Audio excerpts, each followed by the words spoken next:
નમસ્કાર મિત્રો, સ્વાગત છે તમારું એસએનટી ન્યૂઝમાં। જોવા જઈએ તો હવામાન વિભાગ દ્વારા આગામી દિવસોમાં રાજ્યમાં હળવાથી મધ્યમ વરસાદની આગાહી કરવામાં આવી છે। આજે એટલે કે 30 ઓક્ટોબરે પોરબંદર, જૂનાગઢ, ગીર સોમનાથ, અમરેલી, ભાવનગર, દીવમાં છૂટાછવાયા સ્થળોએ અતિ ભારે વરસાદની આગાહીને પગલે ઓરેન્જ એલર્ટ આપવામાં આવ્યું છે।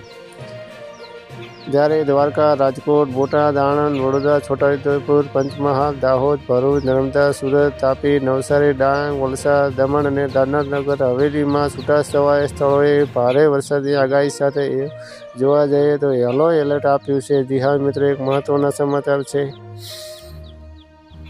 જોવા જઈએ તો મિત્રો, આવતીકાલે 31 ઓક્ટોબરના રોજ દ્વારકા, પોરબંદર અને જૂનાગઢમાં છૂટાછવાયા સ્થળોએ અતિ ભારે વરસાદની આગાહીને લઈને ઓરેન્જ એલર્ટ આપવામાં આવ્યું છે। જ્યારે જામનગર, રાજકોટ, અમરેલી, ગીર સોમનાથ, દીવ, જોવા જઈએ તો ભાવનગર, આણંદ, વડોદરા, નર્મદા, જોવા જઈએ તો મિત્રો ભરૂચ, સુરત, નવસારી, તાપી, ડાંગ, વલસાડ, દમણ અને દાદરાનગર હવેલીમાં જોવા જઈએ તો છૂટાછવાયા સ્થળોએ ભારે વરસાદની આગાહીને લઈને યલો એલર્ટ આપવામાં આવ્યું છે। જી હા મિત્રો, એક મહત્વના સમાચાર છે। જો વિડીયો ગમે તો લાઇક, શેર અને સબસ્ક્રાઈબ કરો।